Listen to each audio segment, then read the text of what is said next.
Welcome back to The Explainer. Today, we're pulling back the curtain and embarking on a quest into a hidden realm of incredible skill and precision. We're talking about the world of surgical instruments. Think about it. Every single time a surgeon makes an incision, they're literally stepping onto a battlefield to combat injury and disease. It's a journey into the unknown. And to succeed to win that battle, they don't go it alone. They rely on a fellowship of experts and an entire armory of, well, legendary artifacts, each one forged for a very specific purpose. So to really understand this armory, first we have to understand the nature of the quest itself. At its very heart, surgery is a hands-on battle. It's a direct, physical intervention to restore a person's health. And this is the team, the fellowship, that's assembled for the quest.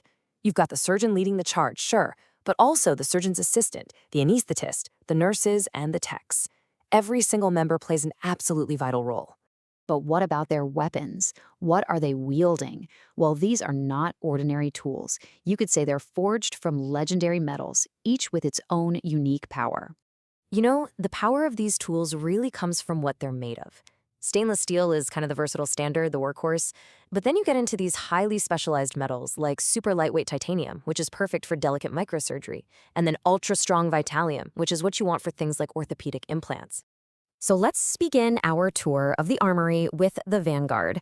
These are the instruments that lead the charge, the ones designed for cutting and dissecting. And of course, we start with the scalpel. With its razor-sharp, detachable blade, this is the first and most critical tool. It's wielded with just immense precision to open the way. Now here we see a tool of pure finesse. These are Metzenbaum scissors. See how slender they are? They're designed to navigate and carefully separate the most delicate of tissues. And you can contrast that with these much sturdier Mayo scissors. These are the workhorses. They're designed to power through tougher structures like the heavy connective tissue that we call fascia. So it really all comes down to choosing the right blade for the right foe, doesn't it? You use finesse for the delicate stuff, and you bring in the power for the strong. Okay, so once the way is open, the battle really becomes about control. Surgeons need instruments for grasping and clamping, to manage bleeding, and to handle tissue without causing any harm. And here we see two very different forms of control. On the left, a hemostat is kind of like a knight's gauntlet, just stopping a bleed with direct pressure. But on the right, an occluding clamp acts more like a gentle gatekeeper, constricting a pathway without crushing it. You know, even something as simple as a piece of gauze becomes a powerful tool when it's wielded by these sponge forceps. They're used to clear the field, to give the surgeon a much better view of the battleground. And speaking of the view, to truly see the enemy, the fellowship needs to hold the world open. And this is the task of the retractors. They are the gatekeepers of surgery. So you have handheld retractors, like this Army Navy. These are wielded by an assistant, and they provide this really dynamic, adaptable exposure of the surgical site. But for deeper quests, say, into the abdomen, you're going to need a larger retractor. Something like this, Richardson, is needed to hold back those deeper layers of tissue.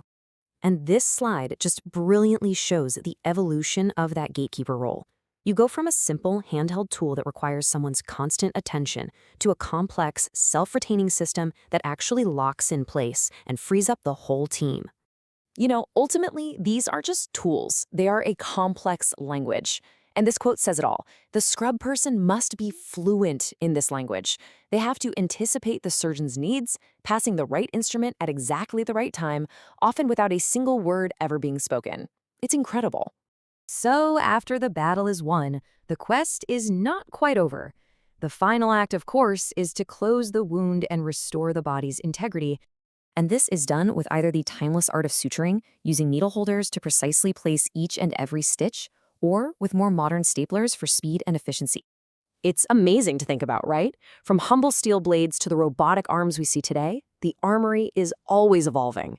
It really leaves us to wonder, what marvels of engineering and design will become the next generation of life-saving tools?